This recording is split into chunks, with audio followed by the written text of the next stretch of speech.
এটা মুখ্যমন্ত্রী বলেছেন, সেটাই আমাদের বক্তব্য। এবং ঠিক বাংলার কাউকে আমরা ভোট অধিকার থেকে বঞ্চিত হতে দেব না। তার জন্য লড়াই তীব্রতাও থাকবে।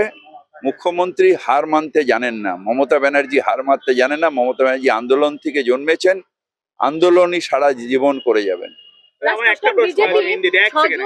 বাঙালিকে নিয়ে যে বৈতরণী যাত্রা সেটা পার করার চেষ্টা করছে, যে ওদের পদযাত্রা চলছে, ওদের ওদের ওদের ওদের হচ্ছে নাটক, আর আমাদের হচ্ছে মানুষের জন্য লড়াই। দাদা, হুমায়ুন কবিরকে অমিত শাহ একটা চিঠিতে ওয়াই প্লাস ক্যাটেগরি দিল, তাহলে আপনাদের যে প্রথম থেকে যুক্তি ছিল উনি ভেতরে এটা দাদা সবাই জানে, আপনি যেটা বলতে চাইছেন এটা সবাই জানে যে কি করতে চায় ওরা, এটা সবাই জানে। নিশ্চয়ই ইলেকশনের সময় বলবো। এটা কি গল্প দাদা? আবার কি এছাড়া, এছাড়া আবার কি?